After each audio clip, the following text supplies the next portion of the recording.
T cell वगैरह समझ गए तो इसको समझने में दिक्कत नहीं होगा।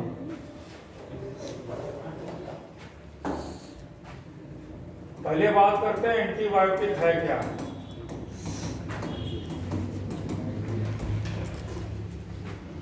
आप कहाँ रहते हो, कहीं घर में रहते हो, वहां देखते हो कि वहां कुत्ते दिखते होंगे, वो कुत्ते दिखते हैं ना। कभी कोई बाहरी कुत्ता आ जाता है तो क्या हो जाता है, उसको अपने इलाके में घुसने नहीं देता ना, अपने इलाके में घुसने नहीं देता बाहरी कुत्ते को। असल में होता क्या है, कुछ सूक्ष्म जीवी ऐसे होते हैं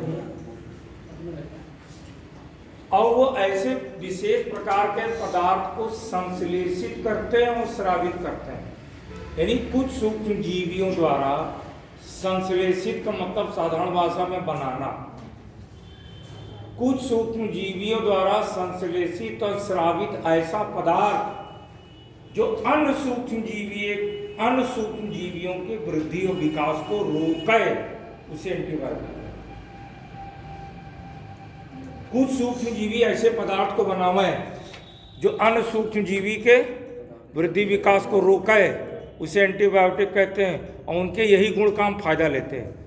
और सबसे पहली बार कैसे फायदा लिया गया, आइए इसको देखते हैं। असल में 1927 का समय था, लेकिन विज्ञान में बहुत कुछ खोज गलती से होती है, ये भी गलती से खोज हुई।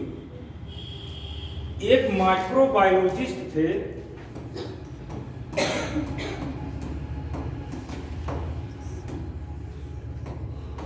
जिनका नाम था अलेक्जेंडर फ्लेमिंग।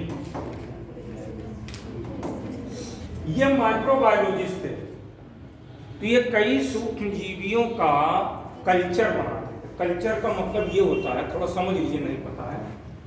एक तो कांच की प्लेट लेते हैं, साइंस की भाषा में उसे पेट्री डिश कहते हैं।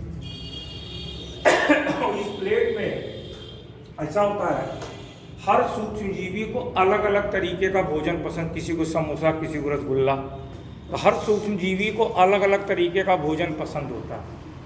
तो उस भोजन को इसमें डालते हैं, तो जब भोजन को डालते हैं, इस भोजन को साइंस की भाषा में मीडिया कहते हैं। ये वाला मीडिया नहीं है, ये भोजन इसमें डाल दिया। जैसे दही जमाते हैं तो थोड़ा सा जामन दूध में डाल दिया तो दूध क्या हो गया, भोजन हो गया। किसका, लैक्टोबैसिलस लैक्टिस जीवाणु। तो जब आपने डाल दिया तो दूध दही में जम गया, क्योंकि दूध की लैक्टोज शर्करा को लैक्टिक एसिड में बदल दिया उसने। कौन, लैक्टोबैसिलस लैक्टिस जीवाणु। तो जब इसमें थोड़ा सा जीवाणु डालते हैं और डालने के बाद इसको प्लेट से कवर करके रख देते हैं, थोड़ा सा जीवाणु डाला, तो 24 घंटे के बाद वो जीवाणु की संख्या बहुत सारी हो जाती है, मल्टीप्लाई हो जाती है। इसी को कहते हैं कल्चर करना, हिंदी में कहते हैं संवर्धित करना। तो ऐसे वो संवर्धन कर रहे थे। एक दिन क्या हुआ कि जहां पर वो काम कर रहे थे, वो खिड़की थी, खिड़की तो उधर बहुत बड़ा गार्डन था, तो किसी कारण से ये खुला रह गया, या टाइटली बंद नहीं हुआ। तो जो बाहर बहुत सारे कवक होते, कवक जानते हैं, फंगस, तो कुछ फंगस का स्पोर आके इस पे गिर गया। ये ढका नहीं था, तो उसमें बहुत सारा कवक जाल आ गया, फफूंद जिसको कहते हैं। तो जब उन्होंने आगे देखा तो देखा कि कवक जाल बढ़ गए और जो जीवाणु था उसकी वृद्धि नहीं हुई। जब अध्ययन किया तो पता चला वो कवक जो है वो पेनिसिलियम नोटेटम है।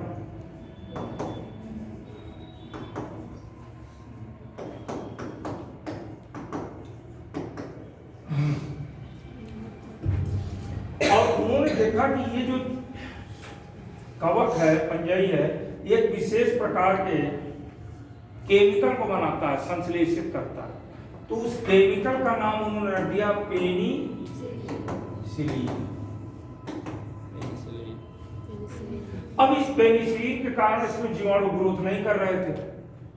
तो 1928 में इस प्रकार से पहला एंटीबायोटिक अलेक्जेंडर फ्लेमिंग ने खोजा। फिर आगे बढ़ते हैं।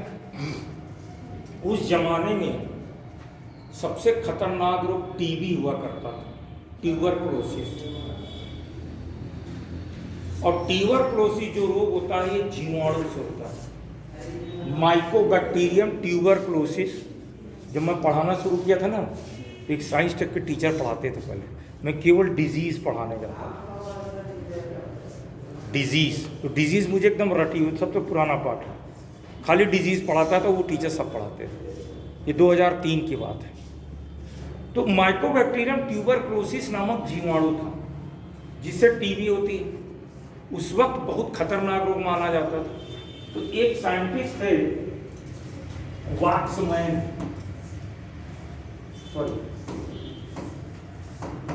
वाक्समैन ने 1943 में एक जीवाणु से इसी तरीके से एक विशेष पदार्थ को खोजा। उस जीवाणु का नाम है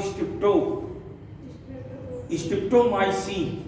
यानी इन्होंने एक जीवाणु से, स्ट्रिप्टोकोकस जीवाणु था, उससे इन्होंने एक एंटीबायोटिक खोजा जिसका नाम रखा गया स्ट्रिप्टोमाइसिन। तो ये पहली ऐसी दवा थी जिसको टीबी के लिए उपयोग किया जाता था। आज नहीं कर सकते। क्यों? समझिए, यहां से यूपीएससी ने क्वेश्चन भी पूछा।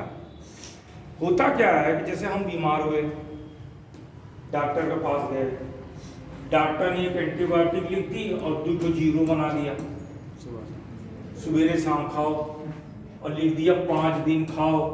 आपने 3 दिन खाया, 3 दिन में आराम हो गया, खुदे डॉक्टर बन गए, हमें ठीक तो होगा ना, खाओ, नहीं खाए।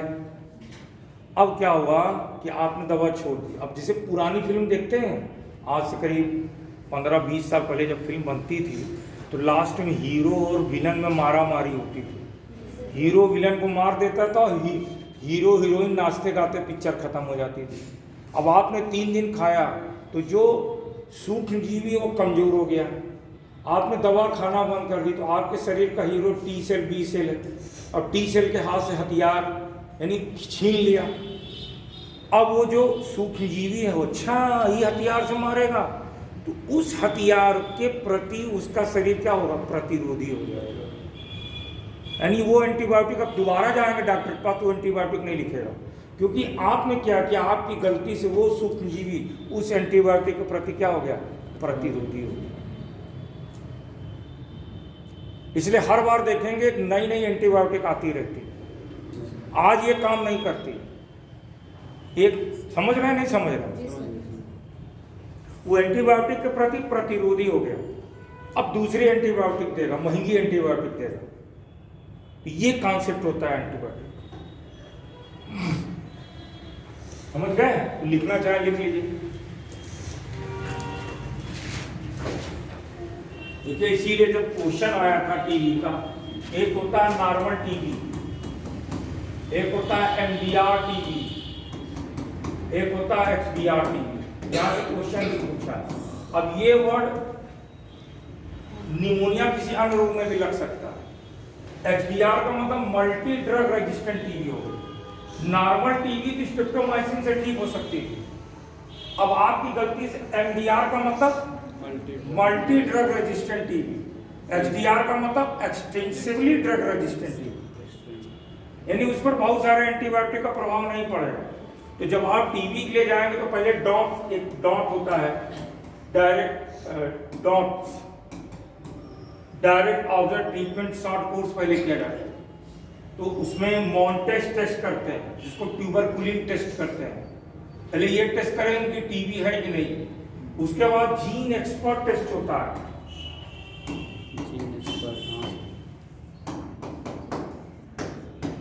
मॉन्टेस्ट टेस्ट ये बताएगा कि टीबी है कि नहीं।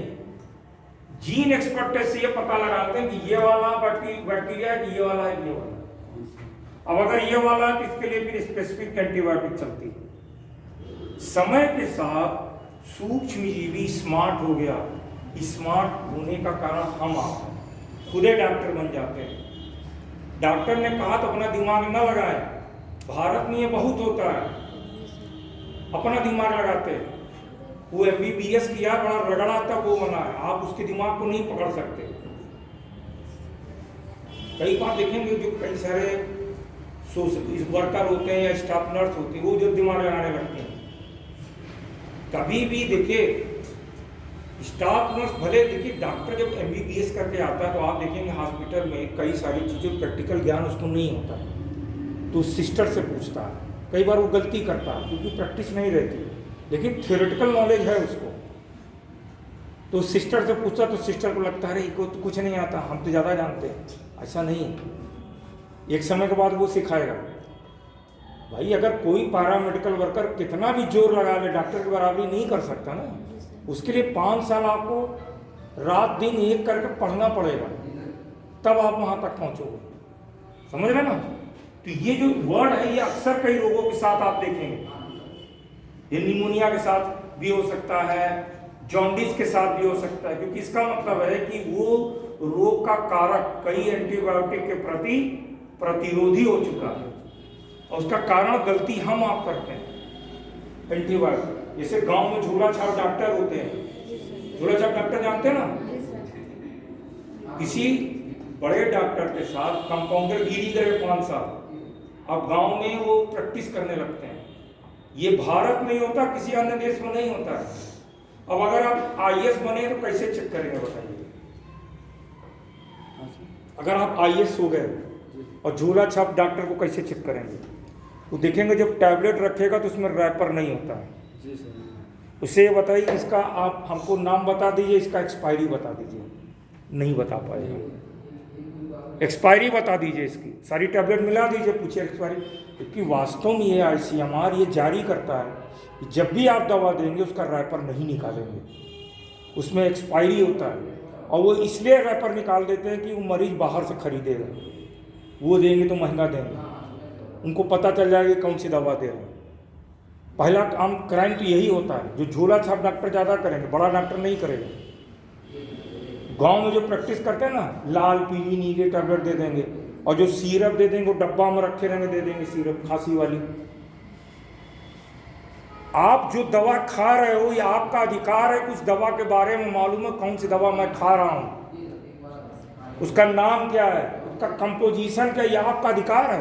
अब भारत में मन में नहीं आए डॉक्टर साहेब, अरे डॉक्टर एक आपके बॉडी का इलाज कर रहा है, तो भगवान थोड़े ना। अन्य देशों में जाते हैं, अगर अन्य देश में आप गड़बड़ कर देंगे आपकी डिग्री चली जाएगी। यहाँ ये नहीं होता है, क्योंकि हम लोग जानते नहीं, तुरंत ऐसे डॉक्टर की पूरी डिग्री चली जाएगी। पहली बात तो डिग्री है ही नहीं उसके बाद, समझ रहे ना? अगर आप अधिकारी हैं तो आप इस तरह से पता लगा सकते हैं कि आप इसकी एक्सपायरी बता दीजिए, इसका नाम बता दीजिए, नहीं बता पाएगा। एक्सपायरी का एग्जैक्ट डेट बताइए, अब जब वो खोल दिया थोड़ी बता सकता।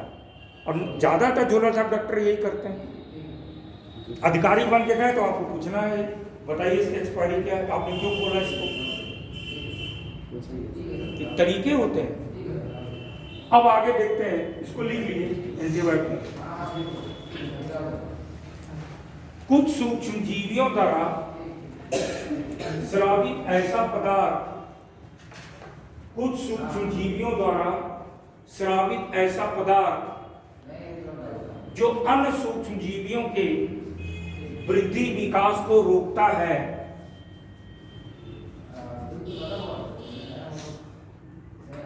उसे हम एंटीबायोटिक कहते हैं। उसे हम एंटीबायोटिक कहते हैं। 1928 में प्रथम एंटीबायोटिक पेनिसिलिन की खोज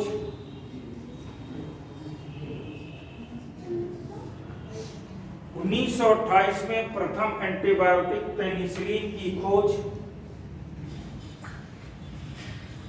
अलेक्जेंडर फ्लेमिंग ने की थी।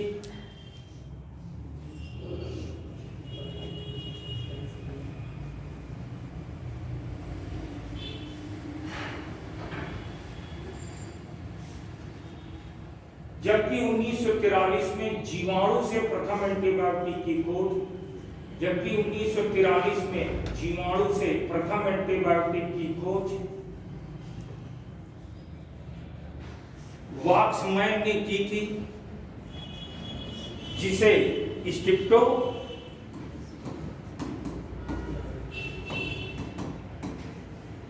माइसिन कहते हैं। इसका उपयोग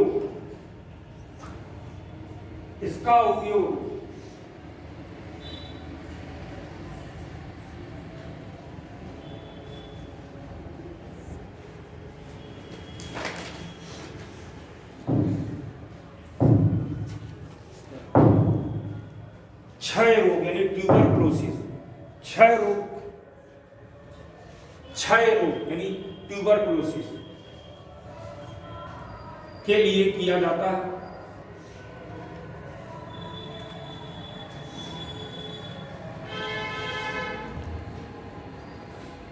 अब आते हैं वैक्सीन।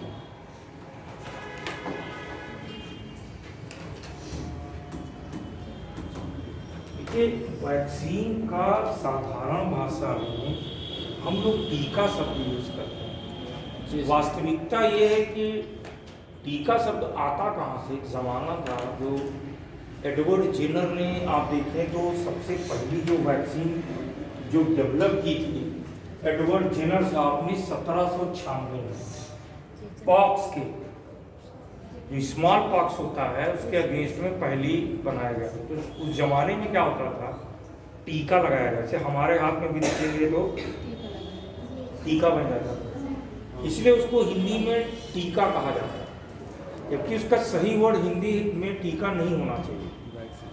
वैक्सीन है क्या, कहते क्या? अभी मैंने आपको टी सेल बताया। जैसे सेना में सोल्जर होते हैं, जब आप भर्ती होंगे तो आपको ट्रेनिंग दी जाती है इस दुश्मन को ये हथियार कैसे चलाना है, कैसे मारना है, कितनी दूरी पे निशाना लगाना है, ट्रेनिंग देते हैं कि दुश्मन से लड़े। तो वैक्सीन भी वही है।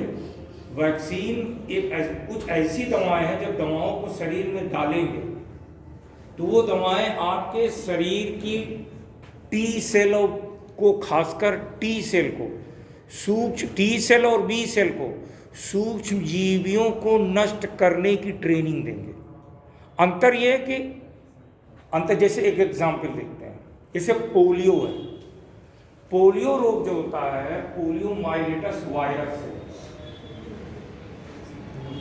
अब इसमें क्या करते हैं कि उसी वायरस को असक्रिय करके उसकी डेड बॉडी को शरीर में डाल दिया, या उस वायरस को अधमरा करके शरीर में डाल दिया, तो आपको नुकसान तो नहीं पहुंचाएगा, लेकिन जब वो अंदर आएगा शरीर के तो आपका टी सेल उसको देखेगा। उसको ये नहीं पता कि नुकसान, भाई उसको इतनी बुद्धि नहीं है कि ये तो मर चुका है नुकसान। अब उसको जब देखेगा कोई बाहरी चीज़ शरीर में आएगी तो उसे एंटीजन कहेंगे, तो उसको मारने वाला वो गोली क्या करेगा, बना लेगा। यानी आपके शरीर की टी सेल बी सेल को पहले से ट्रेनिंग दी जाती है किसी विशेष सूक्ष्म जीवी से लड़ने के लिए, इसी को वैक्सीन। अंतर यह कि हर तरीके के सूक्ष्म जीवी के लिए अलग अलग तरीके की वैक्सीन विकसित करनी पड़ती है। अब पुरातन समय में कई तरीके की वैक्सीन बनी, लाइव वीकेंड वैक्सीन बनी, इनएक्टिवेटेड वैक्सीन बनी, टॉक्सॉइड वैक्सीन बनी, सब यूनिट वैक्सीन बनी। लेकिन जेनेटिक इंजीनियरिंग के विकास हो जाने के बाद 2 स्पेशल टाइप की वैक्सीन डेवलप की जाने लगी, वायरल वेक्टर वैक्सीन, अभी करंट में mRNA वैक्सीन बनी। वायरल वेक्टर वैक्सीन में जैसे कोवैक्सीन वगैरह बनी। तो वायरल वेक्टर वैक्सीन और mRNA वैक्सीन जो है ये जेनेटिक इंजीनियरिंग पे आधारित है। अन्य जो वैक्सीन है वो पहले से बनती आई है। अब आप समझिए एंटीबायोटिक के बनाने से पहले वैक्सीन की खोज की 1796 सॉरी समय लिखा मैंने 1796 में एडवर्ड जेनर ने पहली वैक्सीन बना ली, तब एंटीबायोटिक नहीं पता। वैक्सीन में सूक्ष्म जीवी को अधमरा करते, भाई उसमें सिंपल था ना, सिंपल ये था, अच्छा ये रोग होता तो ऐसा करते हैं, इस वायरस को ज़्यादा तापमान में रखते हैं, कमज़ोर कर देते हैं, तब शरीर में डाल के देखते हैं क्या होता है। तो जब शरीर में डाल दिया वो कमज़ोर हो गया तो शरीर की इम्यूनिटी डेवलप हो गई, फिर वो एक्टिव वायरस डाला तो व्यक्ति सही हो गया। तो समझ में आ गया कि इससे व्यक्ति को बचाया जा सकता है। लिख लीजिए, वैक्सीन एक ऐसी दवा है जो कि शरीर की प्रतिरोधक प्रणाली को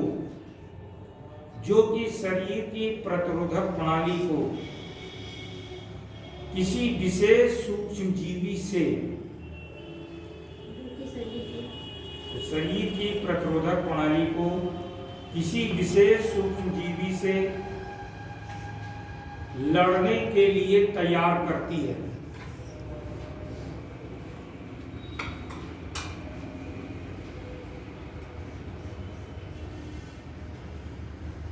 देखिए मेरी बात, आपको सर्दी जुकाम अक्सर होगा, वायरस जाएगा तो वैक्सीन की जरूरत नहीं है, क्योंकि आपके शरीर को पता है ये साला आएगा तो इसको ऐसे मारेंगे।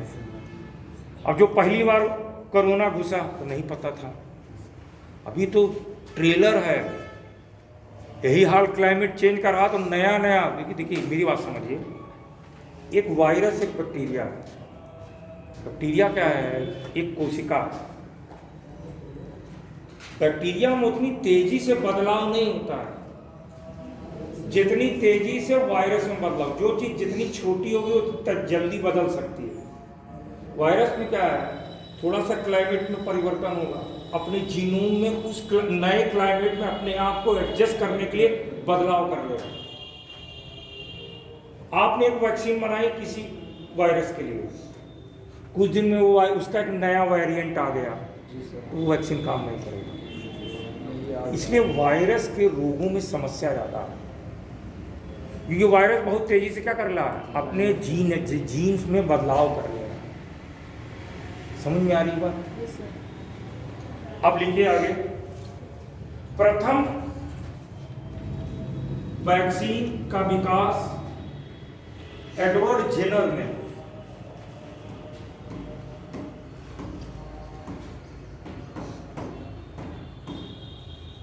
एडवर्ड जेनर ने 1796 में स्मॉल पॉक्स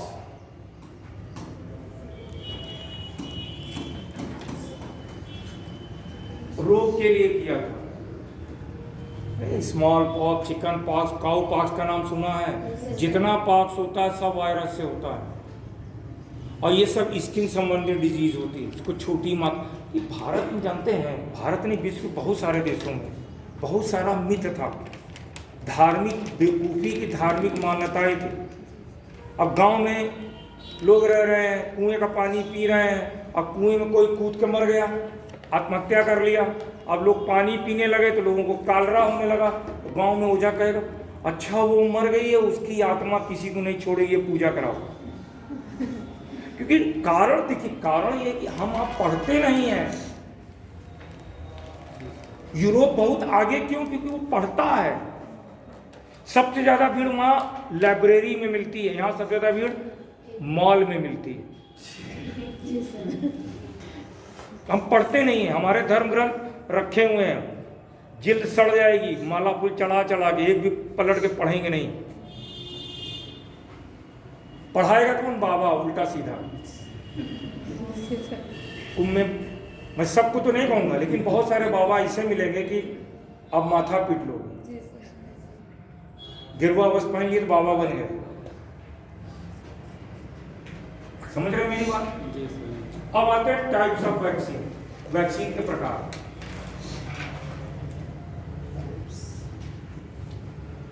एक एक करके आते हैं। पहला वैक्सीन लिखिए हेडिंग, इनएक्टिवेटेड वैक्सीन।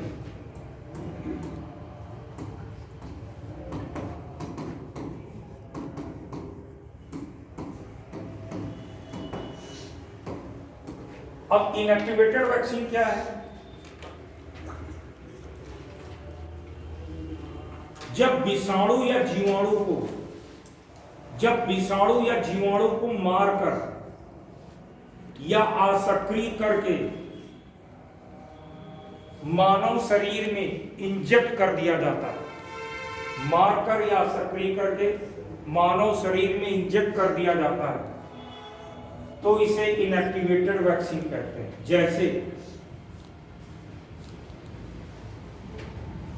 जैसे हेपेटाइटिस वैक्सीन। क्या है हेपेटाइटिस जानते हैं? पीलिया जानते हैं? जॉन्डिस जानते हैं? यही है, ये वायरस से होता है। इसकी जो वैक्सीन कैसे बनाएंगे उस बात देखिए। ऐसा कोई नियम नहीं है कि इस रोग की वैक्सीन किस मेथड से बनेगी। किसी भी रोग की वैक्सीन किसी भी मेथड से बनाई जा सकती है, बस उसमें रिसर्च की जरूरत होती है। ऐसा कोई नियम नहीं कि हेपेटाइटिस की वैक्सीन बनेगी तो इनएक्टिवेटेड वैक्सीन होगी। अभी कई सारे मेथड, किसी मेथड से बना सकते हैं। अब जैसे इसकी वैक्सीन बनाई गई, अब काम करिए पोलियो, ये वायरस से होता, पोलियो भी वायरस से होता। पोलियो काम करके लिखिए कोवैक्सीन। ये कोवैक्सीन जो है ये इनएक्टिवेटेड वैक्सीन है। ये भारत में बनी, जब कोरोना हुआ तो आप लोगों को वैक्सीन लगी होगी। ये इंडिजिनस वैक्सीन है। इंडिजिनस का मतलब स्वदेशी वैक्सीन है। और इसका विकास किया था, लिख लीजिए, कोवैक्सीन का विकास भारत, लिखिए, इसका विकास भारत बायोटेक्नोलॉजी ने किया था। इसमें तो कुछ खास नहीं, मार करके शरीर में डाल दिया। तो मार के शरीर में डालेंगे तो टी सेल बी सेल इसको मारने वाला बी सेल क्या बना लेगा? एंटीबॉडी बना लेगा। और टी सेल को उसको समझने का मौका मिल जाएगा, इस मिसाले में छेद करके कैसे हम प्रीफ्रीन नामक एंजाइम घुसाएं कि ये मर जाए। तो पहले से उसको समझ में आ गया, मेमोरी फीड हो गई, और जब प्राकृतिक रूप से घुसा तो मेमोरी का सहारा लेकर बना के उसको मार दिया। समझ गए? अगला आइए, अगला है लाइव वीकेंड वैक्सीन।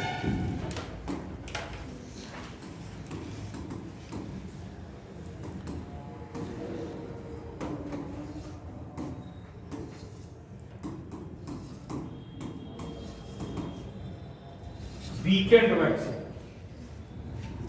यानी जिंदा है लेकिन कमजोर है, अधमरा है।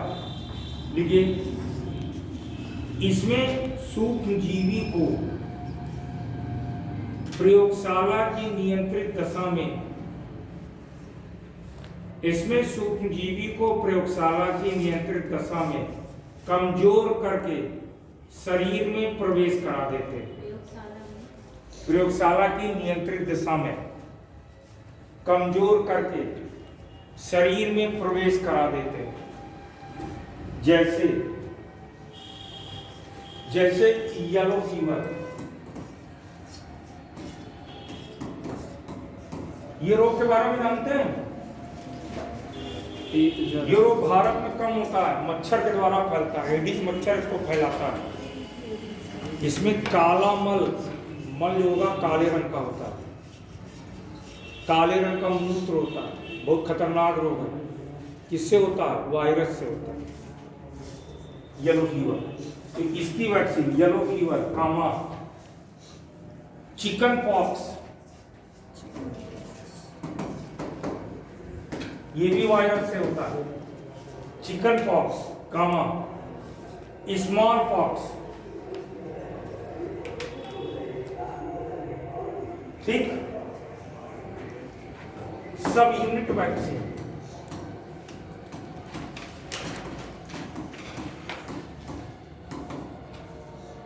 इसी का नाम है, एक और नाम है, इसे हम पॉलीसैकेराइड वैक्सीन भी कहते हैं।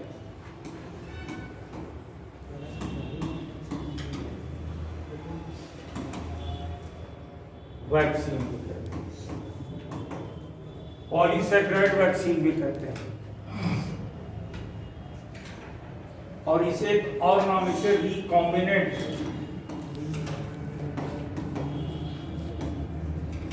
वैक्सीन भी कहते हैं। देखिए इसमें क्या करते हैं, आपका शरीर का कोई दुश्मन आया पकड़ने के लिए सबसे ज़्यादा आपका हाथ काम करता है। जी सर।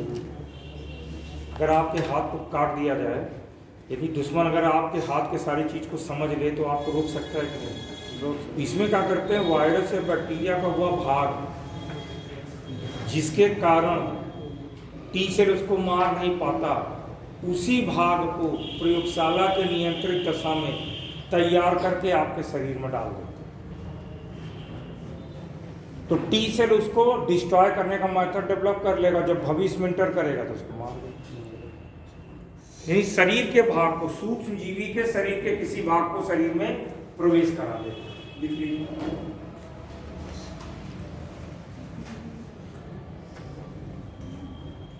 देखिए इसमें सूक्ष्म जीवी के शरीर के भाग या अंश को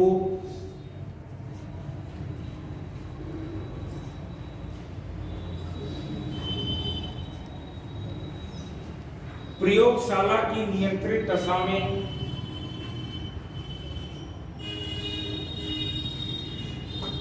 तैयार करके शरीर में प्रवेश करा देते हैं,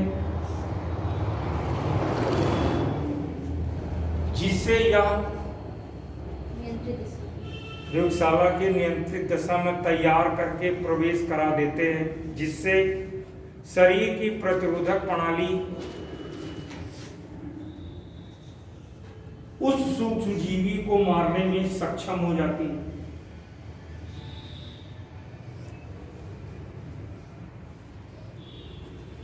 जैसे वो काली खांसी, जैसे काली खांसी, निमोनिया।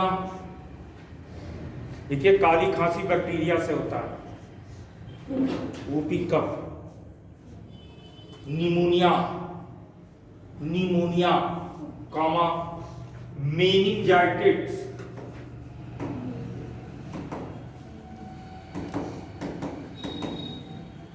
ये जीवाणु से होता है, ये भी बैक्टीरिया से होता है, मेनिंजाइटिस आदि।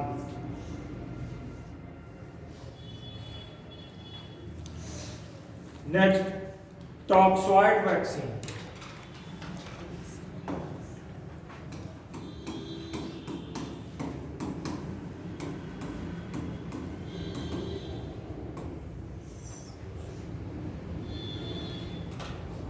ये जानते हैं क्या होता है? अक्सर आपको जब चोट लगती होगी तो टिटनस इंजेक्शन लगवाते हैं। होता क्या है, जो टिटनस का कारक बैक्टीरिया है, क्लास्ट्रीडियम टिटेनी नाम है उसका,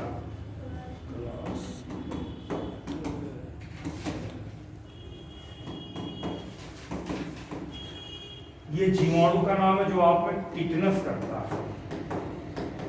ये करता क्या है कि जब आपके शरीर में प्रवेश करता है तो जीवाणु एक टॉक्सिन बनाता है, ये जहरीला पदार्थ होता है। इससे जो है आपका जो तंत्रिका तंत्र है उसमें ऐंठन होने लगती, जबड़ा ऐंठने लगता है, इसी को टिटनस कहते हैं। तो इस वैक्सीन में क्या करते हैं, इस जीवाणु से इसी टॉक्सिन को निकाल लेते हैं और इस टॉक्सिन को कुछ कम हानिकारक कर देंगे। समझ रहे हैं? टॉक्सिन एक केमिकल इसको निकाला, प्रयोगशाला के नियंत्रित दशा में इसके शरीर पर जो हमारे हानिकारक प्रभाव ज्यादा है उसको बहुत कम कर दिया और फिर शरीर में डाल दिया। इस बैक्टीरिया का नुकसान हमको इसी कारण होता है, इसको शरीर में डाल दिया तो आपका शरीर क्या करेगा, टी सेल क्या करेगा, इसको नष्ट करने का मेथड डेवलप कर लेगा, इसी को टॉक्सॉइड, यानी टॉक्सिन्स को आपका शरीर बदल देता है टॉक्सॉइड में बदल देगा। इसको प्रयोगशाला में टॉक्सॉइड में बदल देंगे और फिर शरीर में डाल देंगे तो आपका शरीर क्या करेगा, इसको डिस्ट्रॉय करने का मेथड डेवलप कर लेगा। इसीलिए देखेंगे जो टिटनस की वैक्सीन होती है कम तापमान में फ्रिज में रखते हैं, 20-22 की मिलती, ज़्यादा महंगी नहीं मिलती। या एक रोग और होता है फूड पॉइजनिंग, उसका नाम है क्लास्ट्रीडियम बाटुलाइनम। फूड पॉइजनिंग कैसे होता मालूम? जैसे आप शादी विवाह में जाए तो क्या नहीं खाना चाहिए? सलाद नहीं खाना चाहिए। जो चीज़ तलभुंज के आ रही है उसमें जीवाणु जिंदा नहीं रहेगा। अब सलाद मान लो रात में 10 बजे खाना है तो 2 बजे 3 बजे सलाद काट के सजा के रख दिए, खुले में रखा है तो वहाँ पे जीवाणु पहुँच जाता है।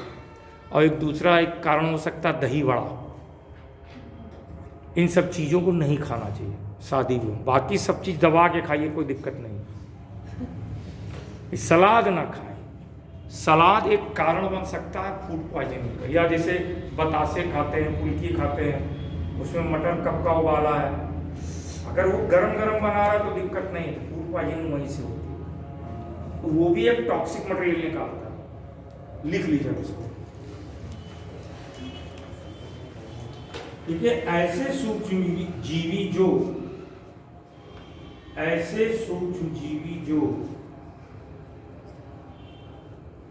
कि कुछ रसायन स्रावित करते हैं और इसका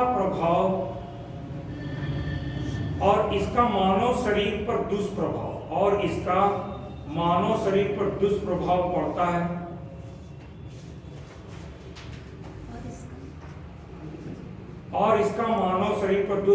पड़ता है, इन्हें टॉक्सिन्स कहते हैं। प्रयोगशाला की नियंत्रित दशा में इन टॉक्सिन्स को, एक मिनट जरा मैं बोतल ले लूंगा, भूल गया पानी।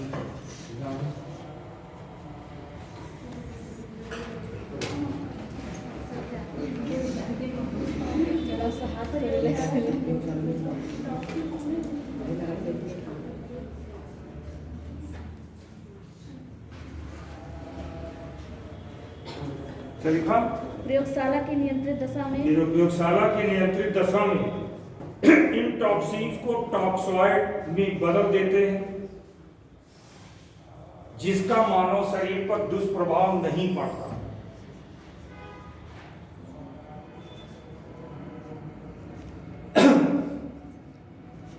अब इन टॉक्सॉइड्स को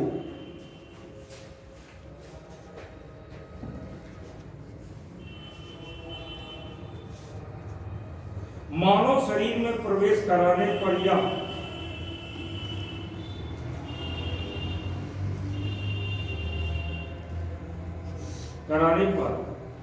शरीर की प्रतिरोधक प्रणाली टॉक्सिन्स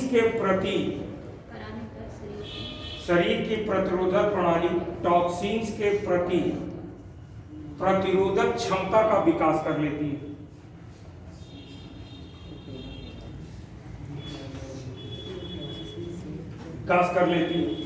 जैसे टिटनस,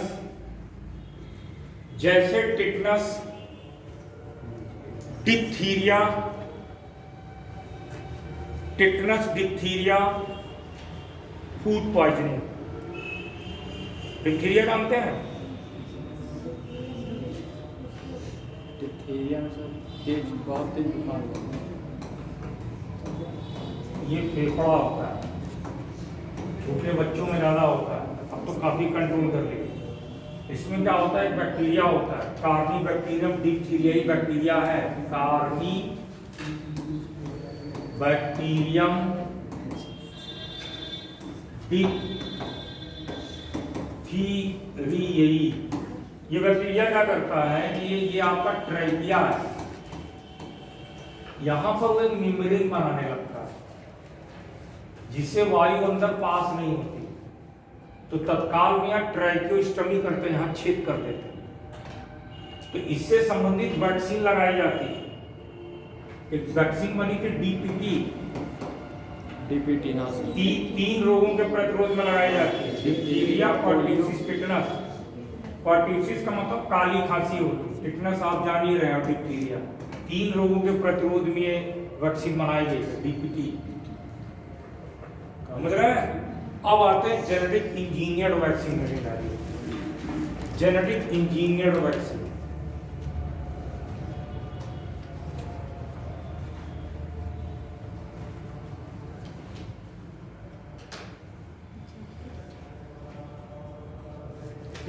जेनेटिक इंजीनियर्ड वैक्सीन क्या है?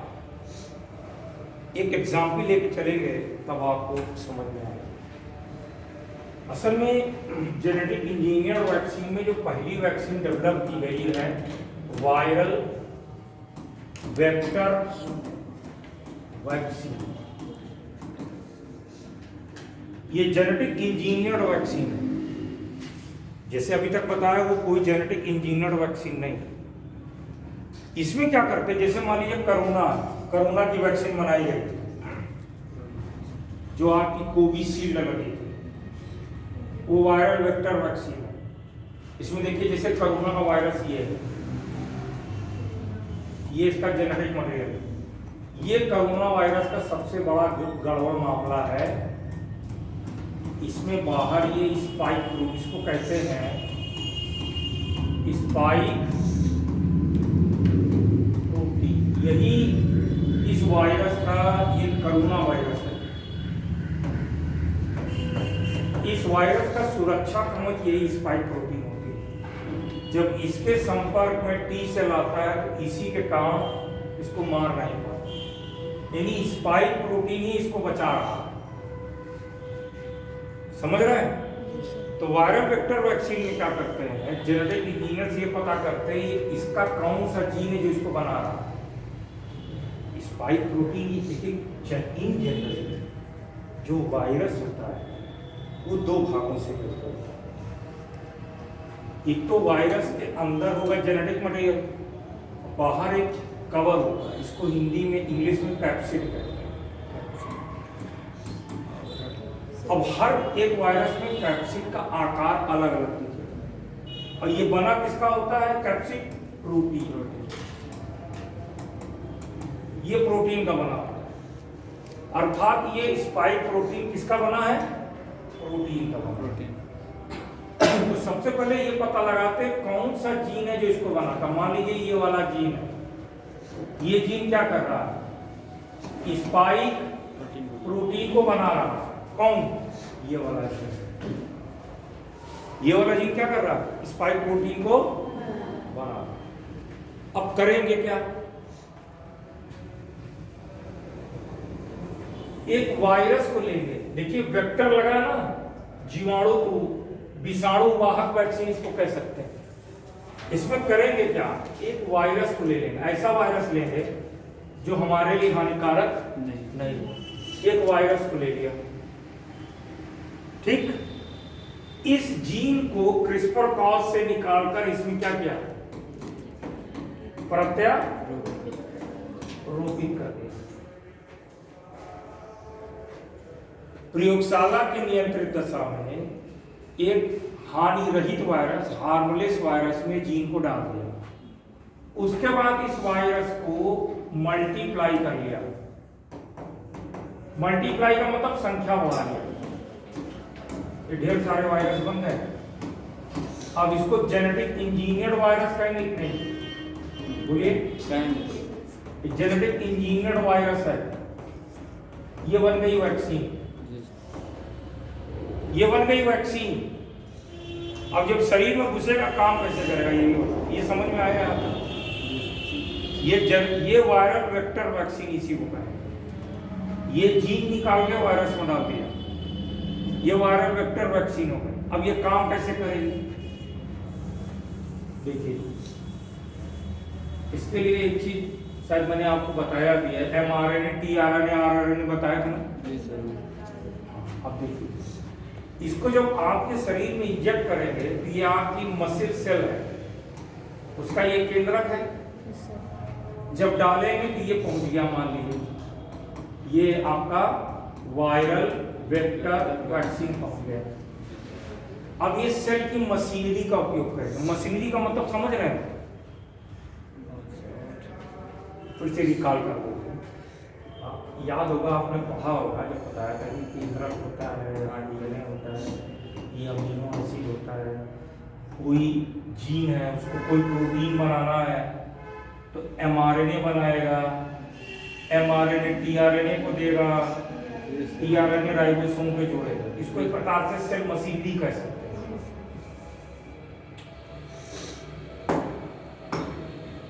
सेल आएंगे यार, आदत हम लोगों की पड़ी है ना, फिर से बताना पड़ेगा क्या?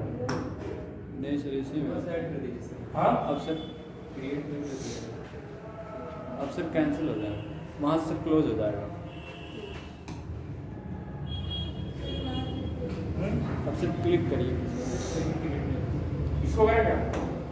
हाँ वैसे कोई बात नहीं, तो इतना समझ के ये बन गया, ये वैक्सीन बन गई है। जी सर। ये जेनेटिक इंजीनियर वैक्सीन हो गई कि नहीं? हमने उस वायरस में डाल दिया और कुछ नहीं किया। जी सर। ये जेनेटिक इंजीनियर वैक्सीन हो गई। अब जब आपके शरीर में ये आपकी सेल है, इसको डालेंगे तो सेल का केंद्रक है, इसमें ये वैक्सीन गई, ये जीन है। अब ये जीन जानते हैं क्या करेगा? आपकी सेल की मशीनरी का उपयोग करेगा, यानी सेल में टी सेल, ये क्या करेगा? एमआरएनए बनाएगा। आपके सेल में टी सेल होंगे तो सॉरी टीआरएनए होगा, अमीनो एसिड होगा। जी सर। तो जोड़ जोड़ के क्या बना देगा? स्पाइक प्रोटीन बना देगा। सेल के अंदर स्पाइक प्रोटीन बन गई। अब इसकी टेंडेंसी है, अब आपकी ये होस्ट सेल यानी आपकी की सेल में ये बाहर आके लग जाएगी। समझ रहे हैं? जी सर। बाहर आके लग गई।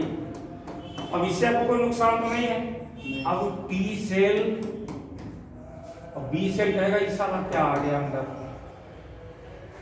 अब टी सेल बी सेल क्या करेगा? इसको मारने का तरीका डेवलप करेगा कि नहीं? कर लेगा। इसको मारने का तरीका डेवलप कर लेगा।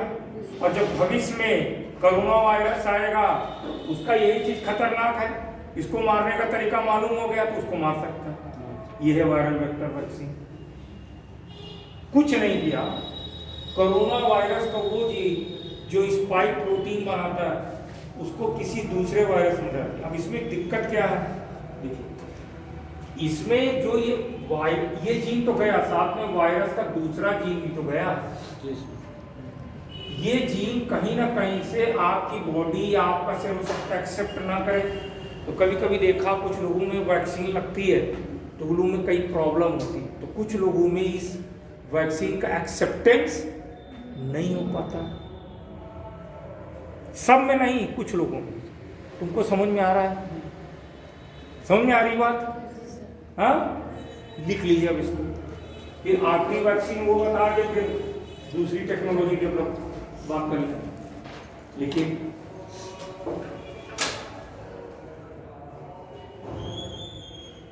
जेनेटिक या आनुवांशिकी अभियांत्रिकी पद्धति पर आधारित यह वैक्सीन है।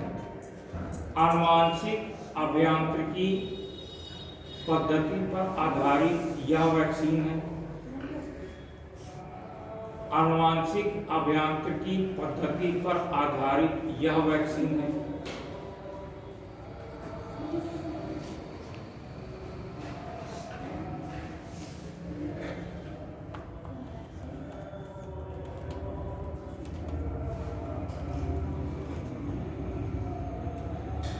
इसमें रोगजनक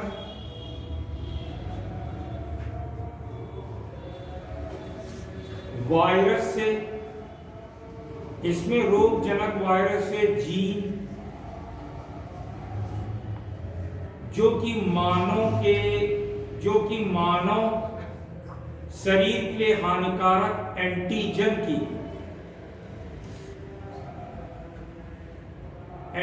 की कोडिंग करता है को एक अन्य हानि रहित विषाणु में प्रयोगशाला की नियंत्रित दशा में अन्य हानि रहित विषाणु में प्रयोगशाला की नियंत्रित दशा में प्रत्यारोपित कर देते हैं और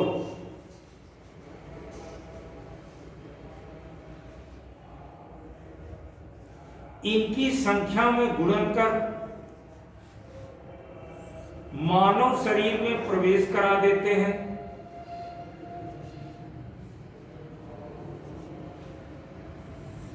उदाहरण लिख लीजिए, कोविशील्ड वैक्सीन। उदाहरण लिखिए, कोविशील्ड वैक्सीन जिसका विकास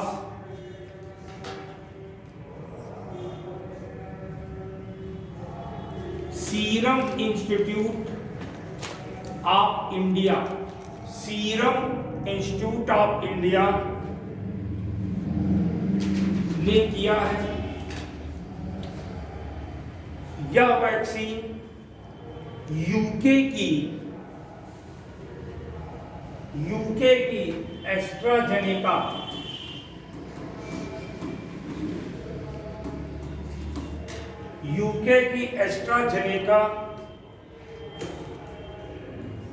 की तकनीक पर आधारित है। एस्ट्राजेनेका जो वैक्सीन आई थी ना, वो वायरल वेक्टर वैक्सीन थी। तो उसी तकनीक को फॉलो करके ये जो वैक्सीन कोविशील्ड बनाई गई, ये उसी तकनीक पर बनाई गई। जो आप लोगों को कोविशील्ड लगी है वो वायरल वेक्टर वैक्सीन है, ये इंडिजिनस नहीं है। इंडिजिनस कोवैक्सीन है, इस पे से यूपीएससी ने क्वेश्चन पूछा था। अब आते हैं आखिरी वैक्सीन, सबसे इंपॉर्टेंट वैक्सीन है, और सबसे इंपॉर्टेंट आखिरी वैक्सीन है mRNA वैक्सीन। mRNA वैक्सीन को पहले समझ लेते हैं।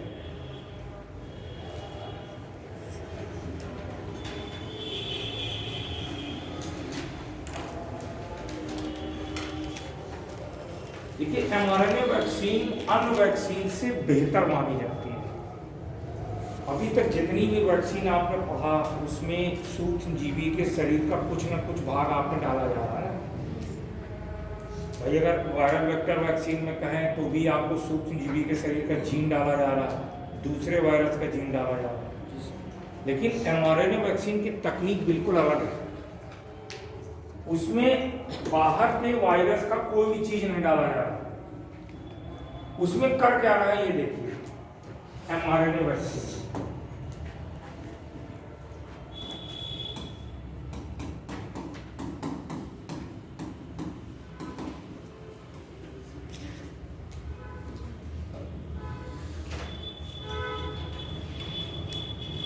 mRNA वैक्सीन में करते क्या है कि जैसा कि मैंने आपको बताया, ये वाली ये कोरोना वायरस है, ये इसका स्पाइक है।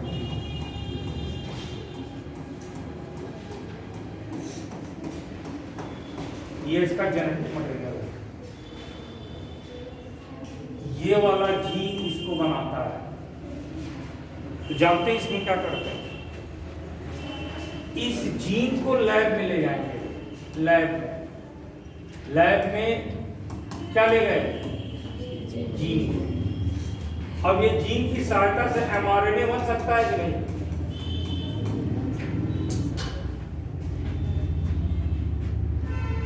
इस जीन को निकाल के लैब में ले गए, mRNA बना लिए, ये mRNA है। अब इस mRNA को नैनो टेक्नोलॉजी भी यहां आ जाती है। तेल जानते हैं? तेल की बहुत छोटी बूंद। तो इसको जो है mRNA को तेल की बहुत छोटी बूंद यानी नैनो पार्टिकल में, नैनो कण में इसको क्या किया? पैक कर दिया। ये क्या है? Oil droplet, pack with oil droplet, यानी आप कह सकते हो नैनो ऑयल ड्रॉपलेट्स, इसको पैक कर देते हैं।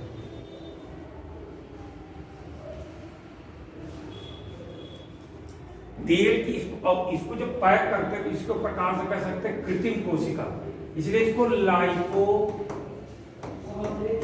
कहते हैं। समझ रहे नहीं? mRNA को बना लिया, इसको तेल की बहुत छोटी सी बूंद में पैक कर लिया, और इस तरीके की एक नहीं बहुत सारी बूंद बना ली, बहुत सारी बना ली। ये बहुत सारी बना ली। अब ये हो गई आपकी mRNA वैक्सीन, यही हो गई mRNA वैक्सीन। अब इसमें ये बताइए, इसके शरीर का कुछ लिया गया? कुछ नहीं लिया गया, जीन भी नहीं लिया गया। यानी अब आपके शरीर में जाएगा तो कोई भी बाहरी चीज नहीं, ये केवल mRNA जाएगा। और mRNA भी इसके यहाँ नहीं बना, लैब में आपने बनाया, और जब इसको इंजेक्ट कराएंगे तो वही कार्यक्रम होगा। ये गया, ये mRNA है, ये क्या करेगा? सेल मशीनरी का उपयोग करेगा। सेल मशीनरी का मतलब tRNA RNA यूज करके क्या बना देगा? Spike protein. इसका साइड इफेक्ट 0 है, और जितनी वैक्सीन बनी उसका साइड इफेक्ट है। इसका आपका शरीर 100% एक्सेप्ट करे, क्योंकि इसमें केवल ये क्या है? mRNA। और ये बनेगा तो इसका नेचर है, ये सेल के बाहर लग जाएगा, और फिर टी सेल बी सेल सक्रिय होंगे, इसको नष्ट कर देंगे, और उसके बाद मेमोरी फीड हो जाएगी। ये है वायरल वेक्टर वैक्सीन। आप देखेंगे वायरल वेक्टर वैक्सीन जो mRNA वैक्सीन, इसका प्रयास बहुत दिन से कर रहे थे, लेकिन हो नहीं पा रहा, टेक्निकल खामियों के वजह से। जब कोरोना आया है तब रिसर्च करके इसको पहली बार डेवलप किया गया। इसलिए ये सारी वैक्सीन में सबसे इंपॉर्टेंट वैक्सीन है।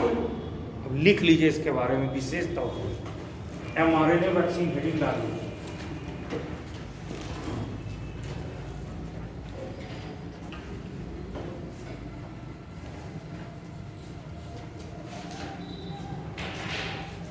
लिखिए,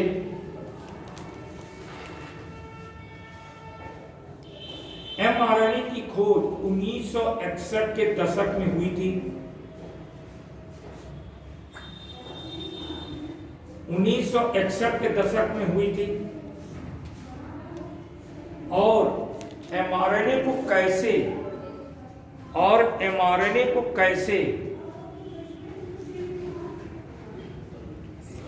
कोशिका में पहुंचाया जा सकता है,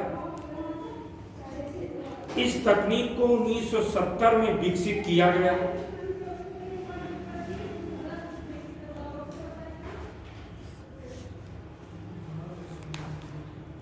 इस तकनीक को 1970 में विकसित किया गया।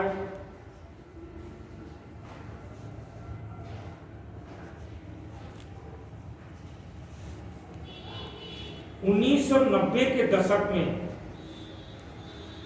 चूहे में पहली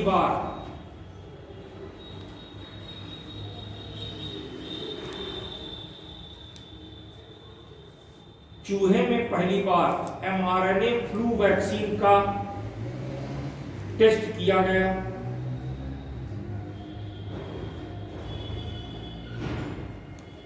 इसके बाद 2013 में मानव में रेबीज के लिए पहली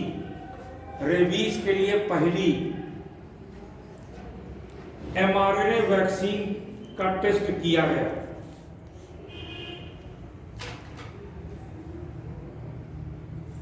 लेकिन शुरुआती दौर में उत्साह तो था,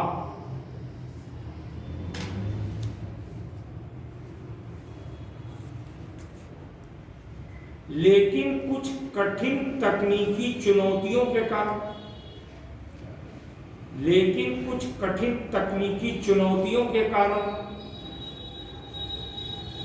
इस पर ध्यान नहीं दिया गया।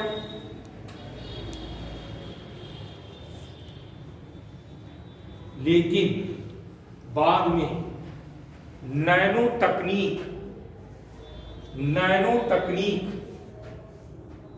के विकास के साथ ही नैनो फैटी ड्रॉपलेट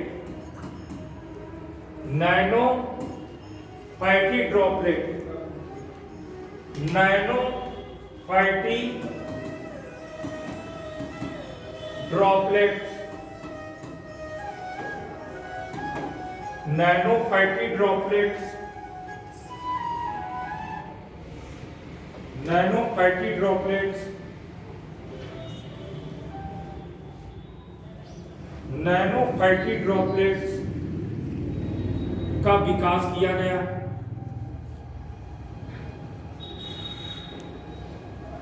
यही है फैटी ड्रॉपलेट्स, समझ रहे हो ना, जिसे लाइपोसोम्स भी कहते हैं।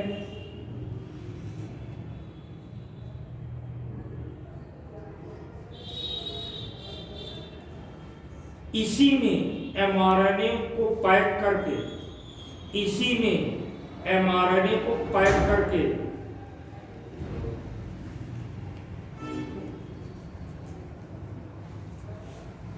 मानव शरीर में प्रवेश कराया जाता है।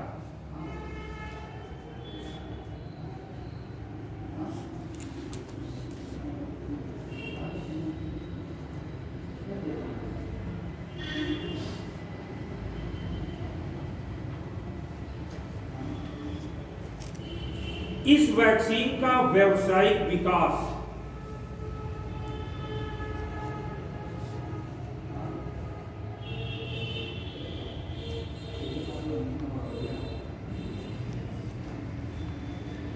कोरोना वायरस के लिए किया गया,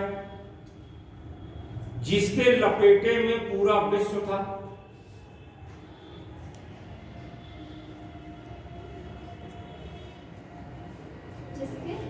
लपेटे में पूरा विश्व था।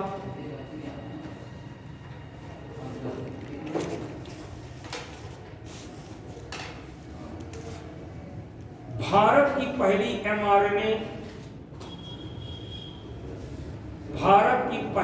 एमआरएनए कोविड-19 वैक्सीन जेमकोवैक 19 है।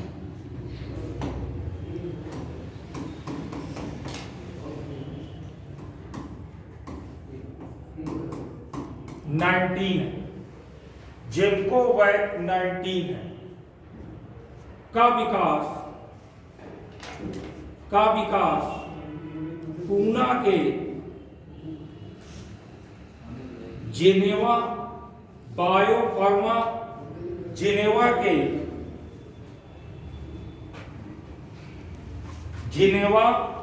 पुणे के जिनेवा बायो फार्मास्यूटिकल्स,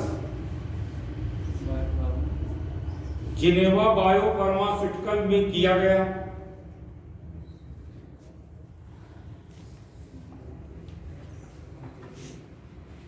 अब ये इंपॉर्टेंट डाल लीजिए, एमआरएनए वैक्सीन के लाभ। एमआरएनए वैक्सीन के लाभ, यह वैक्सीन अन्य वैक्सीन से बेहतर है क्योंकि यह वैक्सीन अन्य वैक्सीन से बेहतर है क्योंकि इस वैक्सीन में रोगजनक के शरीर का भाग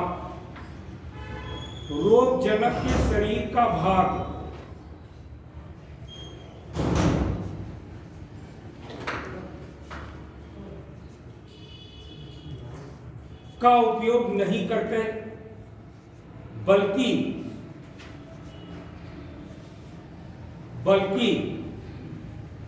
शरीर की कोशिका ही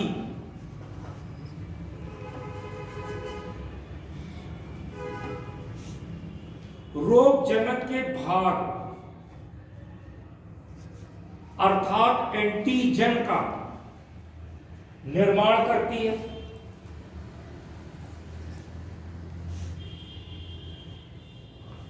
समझ रहे ना, स्पाइक प्रोटीन आपकी मसल सेल्स ही बना रही है। नेक्स्ट आइए, शरीर की कोशिका का डीएनए में कोई अन्य डीएनए नहीं जुड़ता, जिससे समस्या उत्पन्न होने की संभावना नगण्य हो जाती है।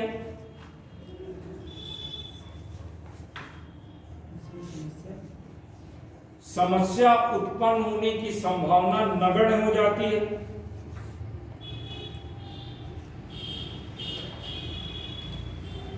तो ये इसके मुख्य लाभ है। और देखिए कोई भी वैक्सीन होगी उसका कुछ ना कुछ साइड इफेक्ट तो होता ही होता है। कोई ऐसे देखिए कोई भी ऐसी एलोपैथिक दवा बनी ही नहीं जिसका आपके शरीर पर या किसी भी व्यक्ति के शरीर पर कुछ ना कुछ निगेटिव इम्पैक्ट ना। अगर इसके हम हानि की बात करें, लेकिन mRNA वैक्सीन के नुकसान,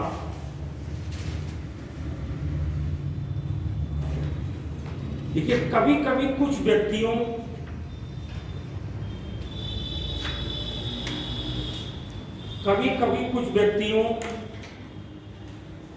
की प्रतिरोधक प्रणाली ओवर एक्टिव हो जाती है, अति सक्रिय हो जाती है।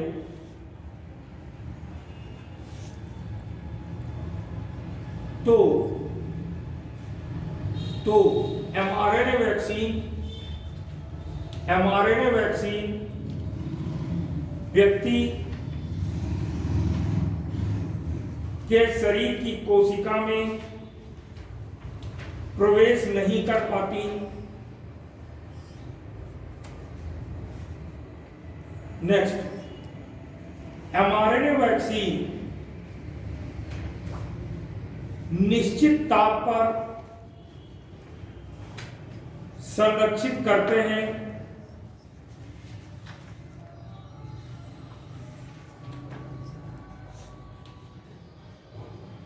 यदि ताप कम ज्यादा होता है तो ये वैक्सीन अप्रभावी हो जाती है। अब एक समय कम है लेकिन सोच रहा हूं एक टॉपिक आपका और कवर कर दूं। थोड़ा और रुक जाएंगे 15-20 मिनट है, क्योंकि फिर मंडे से स्पेस टेक्नोलॉजी शुरू कर देंगे। ठीक है,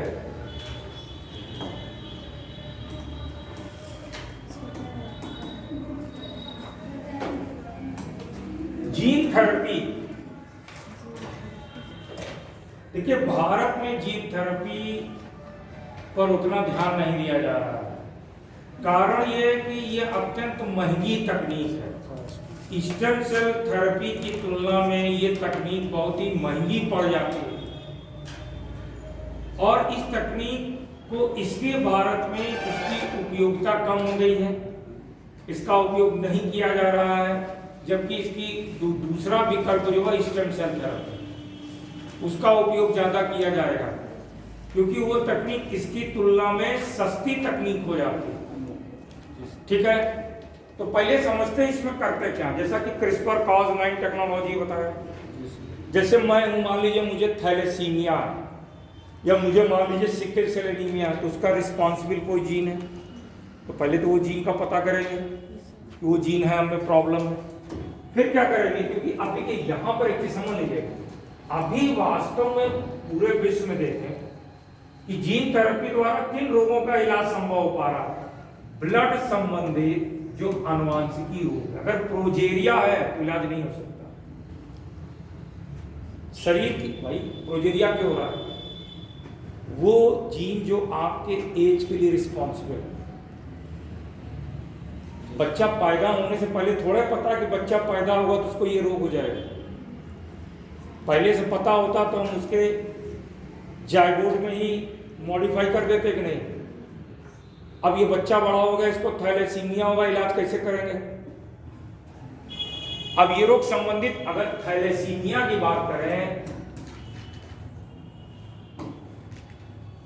या सिकल सेल एनीमिया की बात करें, देखिए जिस रोग के लास्ट में मिया लगता, MIA, समझ लेना, ब्लड से ज्यादा याद नहीं करना पड़ेगा, मिया लगे, मान लो समझ लो कि RBC से संबंधित है।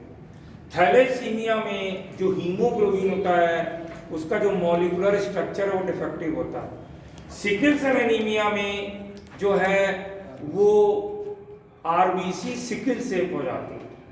तो जब आप जीन थेरेपी करेंगे तो आपको ICMR और DBT से इजाजत लेनी पड़ेगी, क्योंकि इसका उपयोग डिजाइनर बेबी के लिए भी तो करेंगे।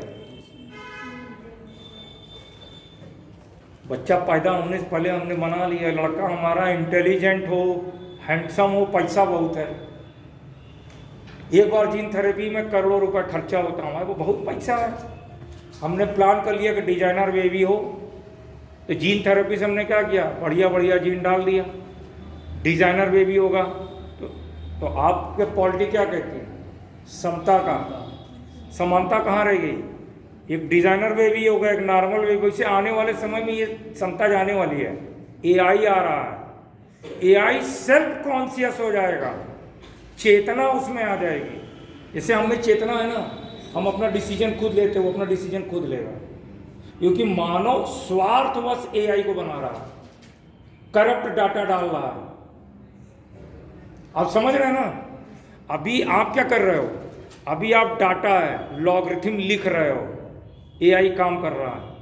एक समय आएगा वो अपना डाटा, अपना लॉगरिथम खुद लिखेगा, आपकी जरूरत ही नहीं है। जैसा मैंने बताया, आपका दिमाग 120 बिट्स पर सेकंड काम करता है, उसका दिमाग जानते हैं बिलियन बिट्स पर सेकंड काम करेगा। जैसे आप बंदर के सामने एक्टिविटी करें, बंदर समझ साला कर क्या रहा है, बंदर नहीं समझ पाएगा ना। एक समय ऐसा आएगा वो हमारे सामने जो एक्टिविटी करेगा हमको समझे में नहीं आएगा वो कर क्या रहा है, यानी वो बहुत आगे की सोचेगा, उसका इथिक्स अपना होगा। ये आने वाला समय है। जैसे किसी ने कहा कि इस कमरे में जितना कैल्शियम है यूज करके कुछ इंपॉर्टेंट चीज बना दो, तो वो सबका यूज करेगा। क्योंकि देखिए बात समझिए, उसके लिए मानव इंपॉर्टेंस नहीं है, क्योंकि मानव चिंपैंजी के डीएनए में थोड़ा अंतर है। तो कहेगा मानव तो कोई इंपॉर्टेंट चीज़ है नहीं, उसको भी काट डालेगा, उसकी हड्डी से कैल्शियम निकाल डालेगा और जो बनाना है बना देगा, उसका इथिक्स अलग होगा। अगर हम किसी आदमी से कहें कि इस कमरे में कैल्शियम का उपयोग करके चीज़ बनाओ, तो आदमी मानव को नहीं मारेगा ना, उसकी इथिक्स अलग होगी। वो कहेगा मानव इंपॉर्टेंट कैसे है। बंदर और मानव में जेनेटिकली ज़्यादा अंतर है, क्योंकि सारा डाटा उसमें डाल रहे हैं। आने वाला है समय 20-25 साल में, 2050 तक ये स्थिति आने वाली, आप लोग देखेंगे। 25 साल 30 साल में रहेंगे आप लोग देखेंगे, हम लोग शायद ना देख पाएंगे, लेकिन देखेंगे आप लोग, ये स्थिति आने वाली है। तो अब ये थैलेसीमिया अगर रोग है तो इसका इलाज कैसे होगा? अब देखिए इसमें करते क्या, समझिए।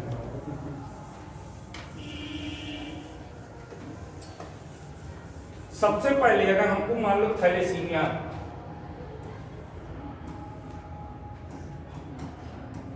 ये हमारी हड्डी है, यहां से निकालेंगे बोन मैरो, बोन मैरो से ये निकाला, इसका ये जेनेटिक मटेरियल, ठीक, इसमें डिफेक्टिव जीन है, ठीक। एक अदर ह्यूमन है, अदर हेल्दी ह्यूमन है, हेल्दी ह्यूमन है, उससे जीन निकालेंगे, क्रिस्पर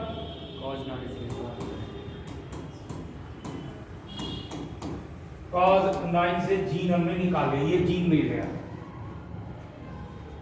जो नॉर्मल जीन, जो थैलेसीमिया का कारक है। अब क्या करेंगे, इस जीन को इसमें डालना है, तो ऐसे नहीं डालते हैं, एक वायरस होता है, कुछ वायरस मिलते हैं नेचर में जो हार्मफुल नहीं होते हैं, तो ये जीन में, इस वायरस में अपना जीन होगा, इसमें ये वाला जीन हमने इंसर्ट कर दिया, इंसर्ट करने के बाद ये वायरस को इसमें डाल दिया। अब ये वायरस की टेंडेंसी होती है, उसकी टेंडेंसी का हम फायदा लेंगे, ये वायरस अपने जीनोम को इसमें इंटर करा देगा, और जब इंटर करा देगा तो ये क्या हो गई, जो ये बोन मैरो सेल है ये क्या हो गई, उसमें नॉर्मल जीन चला गया, यानी ये bone marrow cell genetically modified हो गई। अब इस बोन मैरो सेल को क्या करेंगे, कल्चर करेंगे, यानी संख्या बढ़ाएंगे,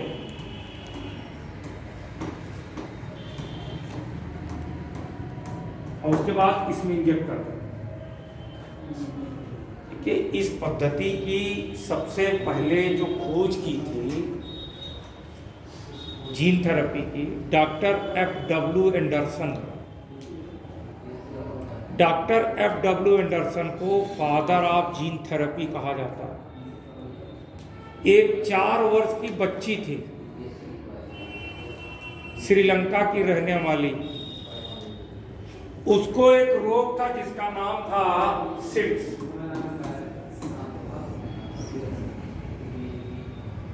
सिड्स जानते हैं क्या? एड्स जानते हैं क्या? क्या होता है? शरीर की प्रतिरोधक क्षमता खत्म हो जाती है वायरस के कारण। इसमें जीन में डिफेक्ट के कारण शरीर की प्रतिरोधक क्षमता समाप्त, यानी बच्चा जो पैदा होगा उसको कोई इन्फेक्शन होगा तो मर जाएगा, उस पर दवा काम नहीं करेगी। देखिए दोनों के नाम में सिमिलरिटी है। देखिए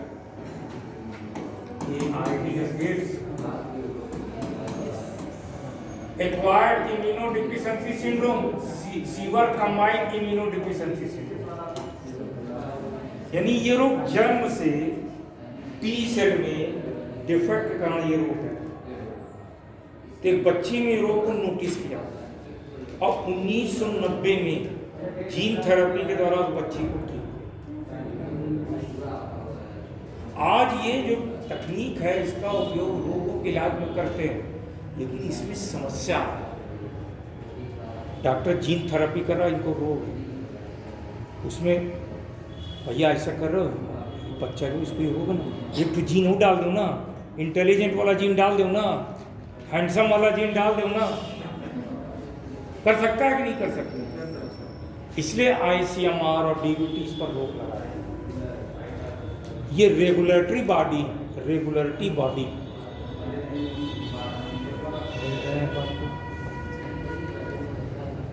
इस पर थोड़ा सा लिख लीजिए। ये जो इरेगुलेटरी बॉडी है, जो जैसे कि कल के क्लास में मैंने बताया था कि MOEFCC GEAC बनाती है, यहाँ पर ICMR जो बनाती है वो GTAEC ये बॉडी है। ये जीन थेरेपी पे निगरानी रखती है। इस बॉडी का नाम लिख लीजिए पहले।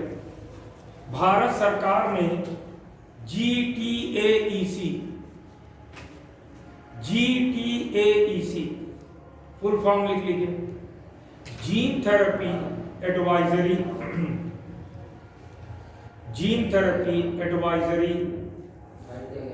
एंड इवोल्यूशन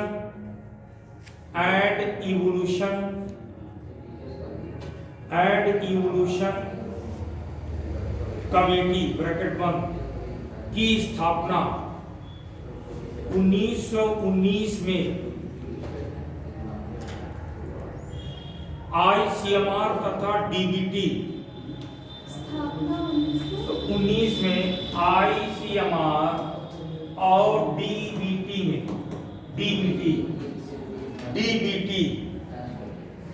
ने की है 19 में। यह समिति भारत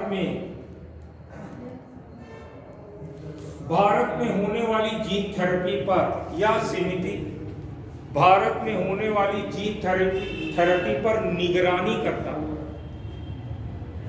समझ रहे हैं? देखिए ICMR है Indian council of medical research, department of biotechnology, ठीक। इसने इस बॉडी को बनाया। ये क्या करेगी? जीन थेरेपी पर निगरानी। बहुत देर हो गया, अब ऐसा करिए मंडे की क्लास में ये थोड़ा सा है लिखा देंगे, सीधा इंटर कर जाएंगे इस पेज तक में, और कोशिश करिएगा गायब मत होइएगा, क्योंकि वो टॉपिक आपने कभी नहीं पढ़ा। ठीक है? तो इसी तरीके से कोशिश करेंगे आपको सारी चीज़ें समझा दें। समझ में आ रहा है? चलिए फिर मंडे को मिलते हैं।